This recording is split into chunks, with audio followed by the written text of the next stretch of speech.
My fiancé blocked me on the morning of our wedding, leaving only a heartbreaking letter saying, "Sorry, here's how I discovered the truth. I, 27 female, first met my fiancé, 28 male, at a music festival. He was with his group of friends and I was with mine.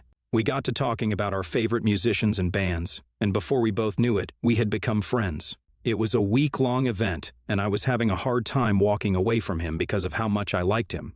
So, when he suggested that we stay together for the entirety of the festival, I immediately said yes. He sort of merged our group of friends and decided to attend all the events together as one big group. It was quite nice. We all had a lot in common with each other since we were all from the same city. It wasn't awkward or anything, and everyone seemed to enjoy themselves with a new group of friends that we had made. I had never believed in love at first sight before I met him. It was almost alarming to me how much I liked him and how much I wanted to spend time with him. I was dreading the end of the music festival because I knew I would have to say goodbye to him. I didn't want to freak him out by telling him how I was feeling because we had known each other for merely 5 days, so I kept my mouth shut. It turns out he was feeling the same way because he came up to me and said that he would hate not to see me again, and he too was dreading the end of the festival. I was a goner when he confessed that. I honestly could have cried. I told him that I would absolutely love to see him after this and that I was feeling the same way as him. We were both relieved after we established that there wouldn't be a goodbye at the end of that week. We all exchanged numbers, the whole group, because everyone wanted to hang out. After we went to the city, we also exchanged addresses, and while my fiancé's place was a little farther away from mine, some of his friends were closer to my place, so all in all, we both knew that it wouldn't be a hardship at all to find a way to stay in touch with each other. As soon as we went home from the festival, I received a call from him, and he asked me out on a date.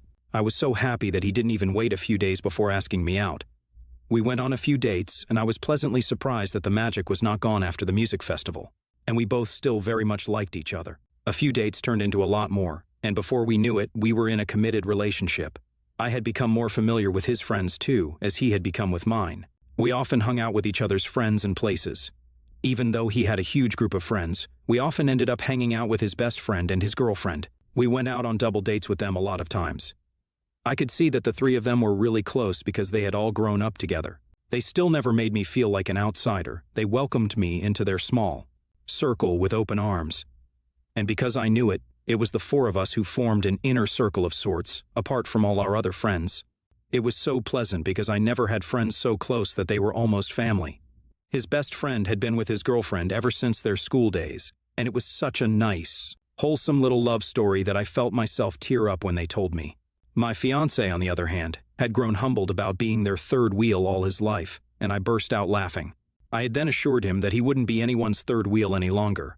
His eyes had shone with sincerity when he told me that he loved me, and I had repeated the same to him. I knew from the very beginning that he was the man I would spend my life with, so even though I thought we were going a little fast, I never really panicked about the big life decisions. We had moved in together after dating for 11 months. It was a first for me. I had never shared a home with any of my previous partners, but I jumped when he asked me and said yes immediately. I had this nagging voice in the back of my mind telling me that it was all going really fast and that I should put a stop to it.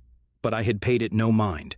My fiancé's best friend and his girlfriend helped us move, and they were the first people we entertained in our new home. It was a cozy evening with just us and some takeout, but something had changed during the day.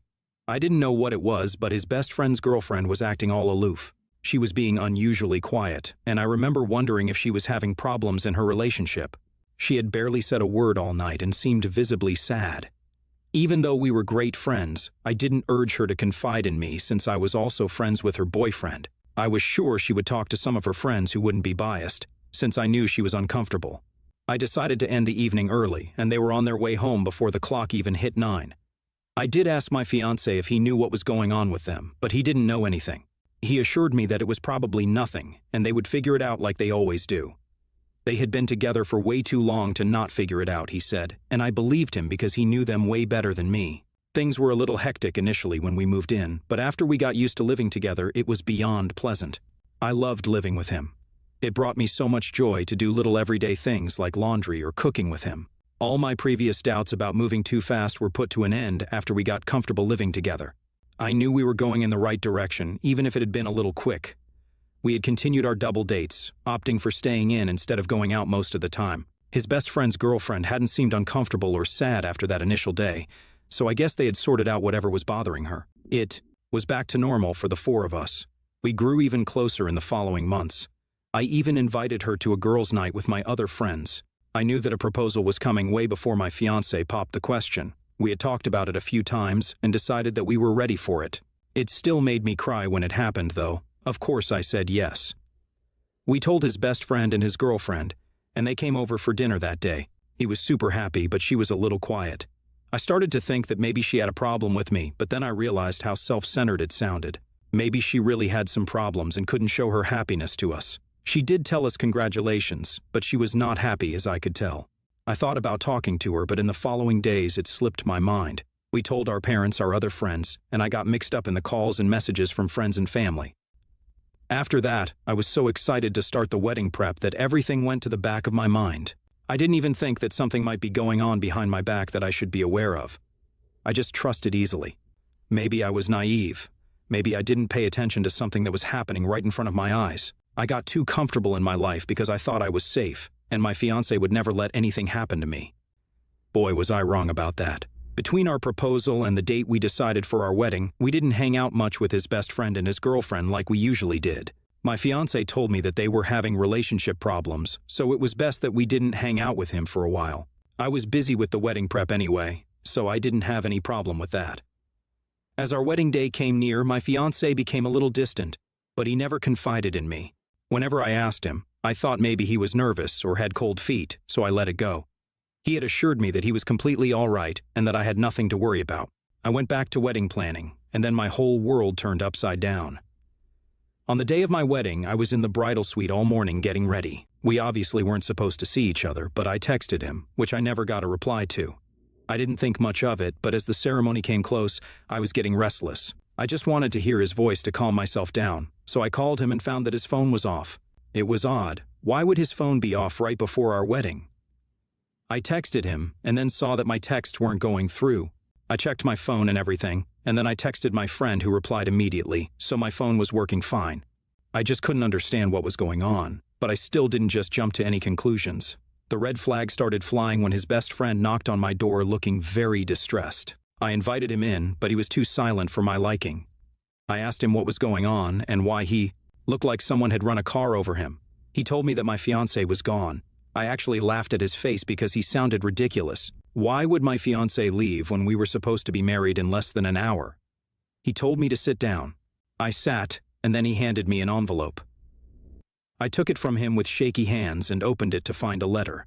It was from my fiancé and was addressed to me and his best friend both.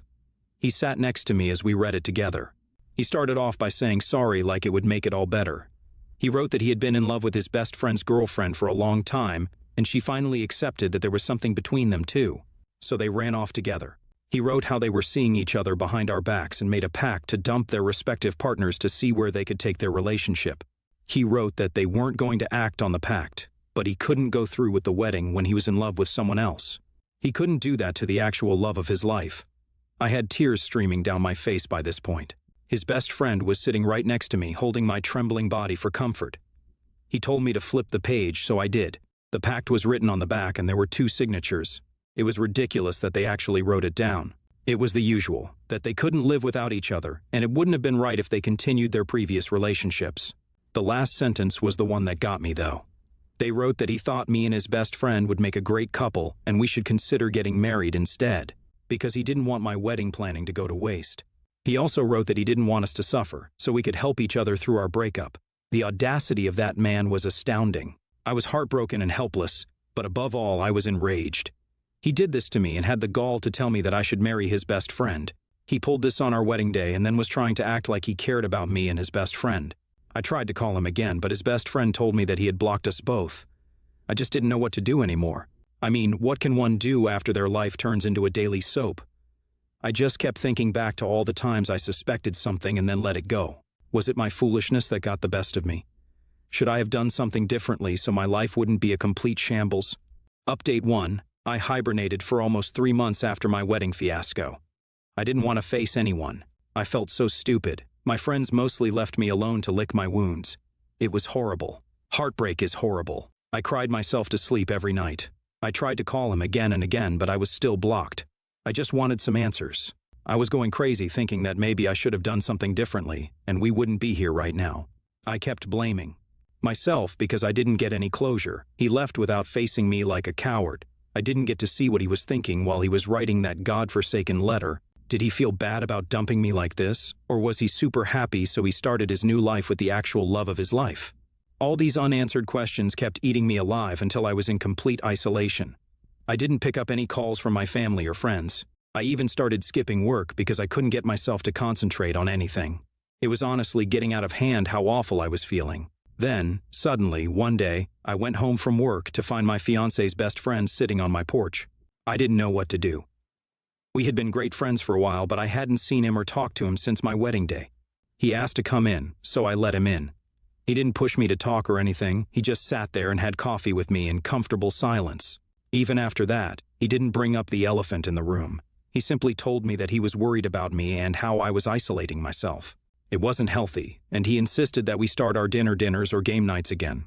It was such a ridiculous idea. We used to do that with them before they both betrayed us. He told me that we don't need anyone to have dinner and play some games. 2 people are enough. Maybe I was too lonely, or maybe he looked really lonely. I don't know what it was, but I ended up saying yes. It was time I started seeing him as my friend and not my fiancé's best friend. He was my friend, and I was allowed to have dinner with my friend, so that's what we did that night. We had dinner, played silly games, and didn't talk about the other 2. Update 2. Hi guys, to answer your questions, yes, I have become very close friends with my ex's ex-best friend. Wow, that is a mouthful. We had dinners and game nights for almost 6 months, just the 2 of us, before he finally asked me out on a date. I had started liking him, but I didn't know if he felt the same way, so I kept my mouth shut until he asked me as himself. I said yes to a date with him.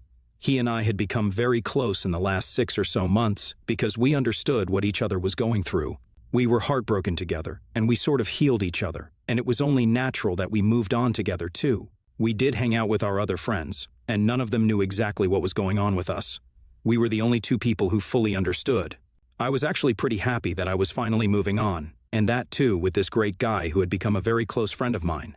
The whole broken engagement and getting stood up on my wedding day was an awful experience, and I didn't think I would be able to move on from it.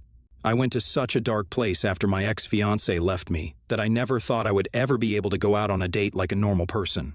We had talked about our exes in the last 6 months, and how it all affected us. There were a lot of fears. He confided in me too, how he lost both his girlfriend and friend in a day. It was almost chaotic for both of us to talk about it. Getting our feelings out in the open and sharing them with each other was what eventually helped us move on from them. He took me out to a nice dinner. I honestly thought it would be awkward, but it felt so natural. We had been having dinner together for a while, but switching from friendship to dating didn't feel forced at all. We were both so comfortable in each other's presence, and it was honestly the best date of my life. We ate and we laughed. It was perfect. He felt the same way too because he wanted to take me out again and was equally happy that we had found each other even after the chaos that was in our life not so long ago. Update 3. So, my ex contacted me, and also, I've made things official with my new boyfriend. So, we finally made it official. We didn't make it official until after we had been dating for almost 3 months. We didn't want to rush into anything like I did before with my ex-fiancé. I was kind of scared to have a boyfriend again after I had such a bad experience the last time, but he wore me down. I can't believe I used to see him as my ex-fiancé's best friend all this time while he was my friend too, and now he was my boyfriend. I was almost embarrassed that I didn't see him that way until he asked me out. I was actually really happy with my life. We were very far in the past. We worked through our problems together, so it wasn't creating any problems between us anymore. He even joked about how we made my ex-fiancé's wishes come true because he told us that we would make a great couple in his letter. We were at the point where we could laugh about our past. We were not heartbroken anymore, and I think both of us played a huge part in healing each other from the scars that our exes left. We told our friends and family too, and they were really happy for us. I couldn't have been happier even after what happened to us. And then it all came to a crashing halt when I got a call from my ex-fiancé. I had deleted his number after our breakup, so I didn't know who was calling. When I picked up, it was a shock to hear his voice after so long. I froze for a good 5 minutes before I got enough courage to pay attention to what he was saying. He was going on about how happy he was that I picked up his call, how much he missed me, and how sorry he was for leaving like that. I listened for a few minutes without saying anything, and then I hung up. I couldn't bring myself to say anything to him, and I didn't want to have a conversation with him anyway, so I cut the call before he could say anything else. After I got myself under control, I immediately called my boyfriend and told him everything. After I went home and saw my boyfriend, he too told me that he received a call from my ex-fiancé. He didn't talk to him either, he just hung up. I just didn't know why he was trying to barge into our lives again after all this time. I was finally happy. I didn't want his presence in our lives anymore, and it was making me anxious. Update 4. My boyfriend and I did talk about the phone call a few times. We didn't know what he wanted. Why was he calling us now after all of this? But, in the following weeks, we sort of got over that. He didn't call after that, so we thought maybe he got the hint that he didn't want anything to do with him. Then he showed up at my place out of nowhere. It was like a slap in the face when I saw him standing there looking hopeful. I didn't know what to say to him. He just stood there for a while before he finally said hi. Since I was taking a long time, my boyfriend came out to see what was keeping me. Then it got way more uncomfortable than before. My ex's expression went from hopeful to confused to painful in a matter of seconds. He figured out what was happening. What did he expect? I would be waiting for him to make an appearance? He asked if he could come in, and my boyfriend told him no. He was getting angry too, so I calmed him down. I cared about my boyfriend out of the two of them, and I didn't want him to get angry over my ex. I understood that he was his ex-best friend too, and his face brought back painful memories for him too. We took a moment to calm ourselves before we continued the conversation. My ex was still waiting for us to let him in, but I told him that we didn't want anything to do with him and that he should leave. I said that he was sorry for what he did, but he was back now. He was doing us a favor by being back. He left us both heartbroken, and now he wanted us to just forgive him for showing up. When he got that we wouldn't let him in, he started talking, standing at our door. He said that she left him. We got who she was. He told us that they couldn't make their relationship work, and he regrets leaving us both. He told us that he needed his friends back, and I reminded him that I wasn't his friend. He said that it was a mistake and he shouldn't have done that to us. My boyfriend could see how anxious and uncomfortable I was getting, so he stepped up.